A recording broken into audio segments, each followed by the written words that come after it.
திண்டுக்கல்லில் மாம்பழம் சின்னத்திற்கு பதிலாக மீண்டும் ஆப்பிள் சின்னத்திற்கு அமைச்சர் சீனிவாசன் வாக்கு சேகரித்தது பாமகவினரிடம் கோபத்தை ஏற்படுத்தியது.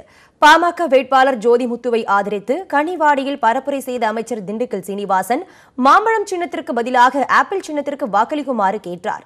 உடனே கோபத்துடன் திரும்பி பார்த்த வேட்பாளர் ஜோதிமுத்து மாம்பழம் சின்னம் என அழுத்தி கூறியதை அடுத்து தனது பேச்சை மாற்றி மாம்பழ சின்னத்திற்கு வாக்கு சேகரித்தார். தம்பி ஜோதிமுத்து அவர்களை நீங்கள் அத்தனை பேரும் ஆப்பிள் சின்னத்திலே நம்முடைய மாம்பழ சின்னத்திலே வாக்களித்து வெற்றி பெற செய்ய வேண்டும் என்று நான் உங்கள் பாதங்களை தொட்டு பணியோடு கேட்டுக்கொள்கிறேன். தொடர்ந்து வாக்கு சேகரித்த அமைச்சர் திண்டுக்கல் சீனிவாசன் கருணாநிதி மகன் மு.க. ஸ்டாலின் என்பதற்கு பதிலாக மு.க. ஸ்டாலின் மகன் கருணாநிதி என கூறியதால் தொண்டர்கள் அதிருப்தி அடைந்தனர். பாட்டாளி மக்கள் கட்சி நம்முடைய கூட்டணியின் வேட்பாளர் இருக்கின்ற தம்பி ஜோதிமுத்து அவர்களை நீங்கள் அத்தனை பேரும் ஆப்பிள் சின்னத்தில். திண்டுக்கல் மக்களவை தொகுதி நாம் தமிழர் கட்சி வேட்பாளரான நடிகர் மன்சூர் அலிகான் செல்லாண்டியம்மன் கோவில் தெரு வண்டிப்பாதை உள்ளிட்ட பல பகுதிகளில் தேர்தல் பரப்புரை மேற்கொண்டார். அப்போது தெருவோர கடையில் சாப்பிட்ட மன்சூர் அலிகான் அருகில் இருந்த குழந்தைக்கும் ஊட்டிவிட்டு அவரது பெற்றோர்களிடம் வாக்கு சேகரித்தார். அவரை வேடிக்கை பார்க்க சூழ்ந்து கொண்ட பொதுமக்கள் செல்ஃபி எடுத்து மகிழ்ந்தனர்.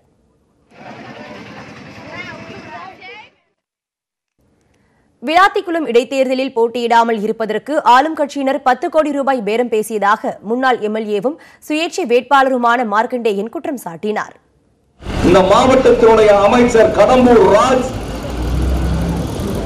அனைத்து இந்திய அண்ணா திராவிட முன்னேற்ற கழகத்தினுடைய தலைமையை மிரட்டி நீங்கள் மார்க்கண்டேயனுக்கு சீட்டு கொடுத்தால் நான் மாற்றுக் கட்சிக்காரர்களை ஆதரிக்க வேண்டியது வரும் என்று மிரட்டிய காரணத்தினால் தலைமை இந்த ஆட்சி அதிகாரத்தை தக்க வைக்க வேண்டுமே என்ற பயத்தில் என்னை கைவிட்டு எட்டி உதைத்து தள்ளினார்கள். நான் எங்கேயோ கீழே விழுந்து விடுவேன் என்று. நான் எங்கேயும் விலகவில்லை. பசுவந்தனையில் இருக்கிற என் அன்பு தாய்மார்களே, அன்பு சகோதரிகளே, உங்கள் மடியில் வந்து நான் விழுந்திருக்கின்றேன். அதற்கு பிறகு என்னை விலை பேசி பார்த்தார்கள்.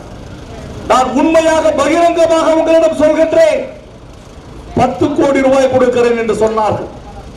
வாரிய தலைவர் பதவி கொடுக்கிறேன் என்று சொன்னார்கள். இந்த பணத்தை வாங்கிக் கொண்டு நீங்கள் இருங்கள், இந்த தேர்தல் களம் முடிந்தவுடன் உங்களுக்கு வாரிய தலைவர் கொடுக்கிறோம், இந்த மாவட்ட செயலர் பதவி கொடுக்கிறோம் என்று சொன்னார்கள்.